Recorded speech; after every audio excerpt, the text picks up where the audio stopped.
Al voor de tweede keer op Riegen komt het Posthuistheater van het Heerenveen met een eigen Christvoorstelling. Dit keer een oorzetting van de Britse klassieker Little Lord Fauntleroy. Je ziet het aan de schoenen, wat ze hebben, wat ze doen. Als ze flaneren, dan zoenen, omdat ze vasten van de koen. Als ze moeten sloven van beneden steeds naar boven en van boven naar beneden. Je ziet het aan de schoenen, want de schoenen moeten mee. Liens Gratema die de oorzetting en plaatste het stuk in Friesland. Het speelde tussen New York en een Engels graafschap. En omdat Gerard Wolters, directeur van het Post, dus ik altijd aardig vind dat het hier ergens speelt, heb ik dat verplaatst van Den Haag naar Oranjewoud. Nou, een soort heerlijkheid in Oranjewoud werd een orde. Jonker Wennet, dat ben ik. En die een opvolger het in Den Haag, een volksjonkie. Zo, is dat. Zo is dat. Vies het net, vind je het niet raar, Jo Doopjes Jetsen Jan, dat je vaker zegt tegen iemand die je nog nooit hebt gezien? Een beetje wel, ja. Maar dat doe ik maar of je zo heet. Want je bent natuurlijk nog niet opa afgrootvader voor mijn gevoel. Bist je Friestalig? Nou, eigenlijk net, nee. Nou, mijn mem komt uit het zuiden van Nederland en mijn heid uit Australië. Dus het is net echt Fries, nee.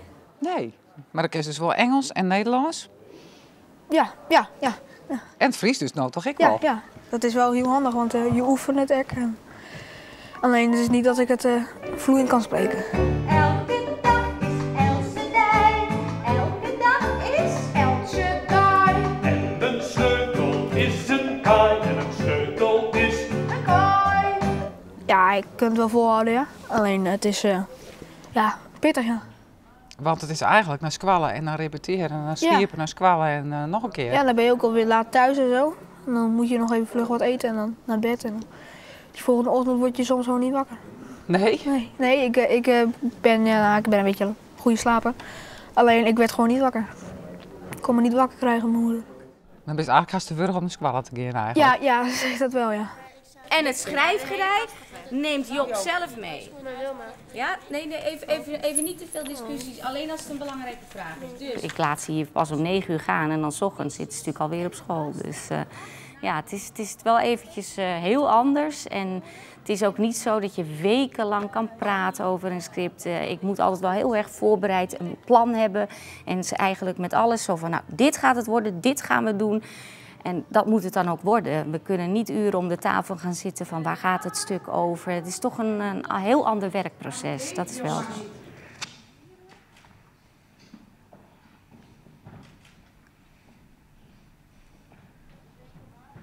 Paken? Mag ik wat sissen? Nee, ik zou zeggen wat wel, maar zelfs meestal wat zeggen. Mag ik zezen wat ik denk? Maar ik denk van wel.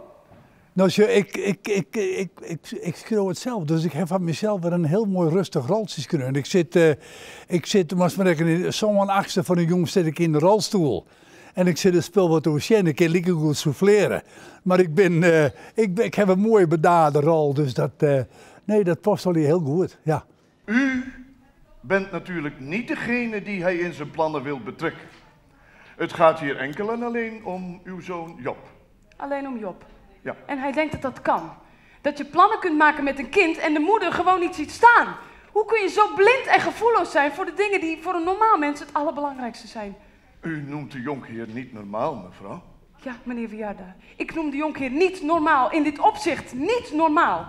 Mevrouw, ik begrijp uw reactie ten volste. Het is inderdaad heel wat anders dan wat ik normaal doe.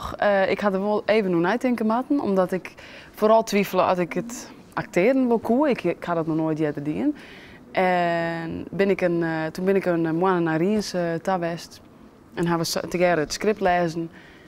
En Riens die knikte goedkeurend zo van, nou, het komt wel goed. Dus toen dacht ik, nou, dat vertrouw ik dan maar op. Maar ik moet wel zeggen, in het begin was ik heel onwennig en dacht ik, ja, ik weet niet of ik het wel dwar. En het groeit er steeds meer in. En inderdaad, kleren helpen echt een heel stuk. En goede aanwijzingen natuurlijk van Jezus en Freek. Pik en weeg, half vol, half leeg. Nu of later, ooit of nooit. Het spel dat leven heet en meestal zelf de stenen gooit. Heeft vaak geen antwoord op je twijfel. En verlangen gaat slecht. Je kiest, je moet, zwik en weeg. En slik en veeg de tranen van je wangen.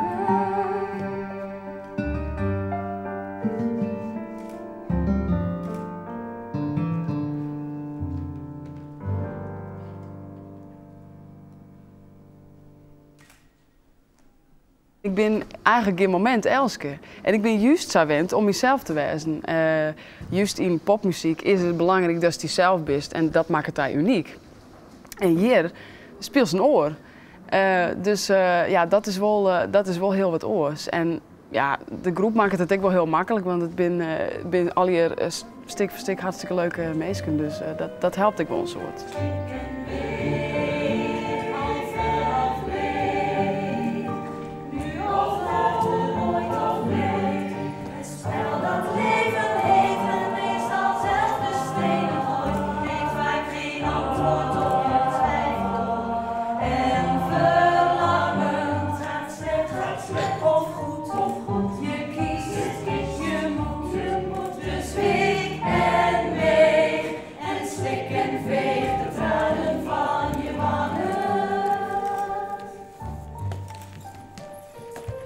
Met het afscheid van Job in Den Haag begint de reis naar het Frieske Haagje. De Lietse jonker is van vreed de hele criesvakantie te zien in het Posthuistheater op het Jereveen.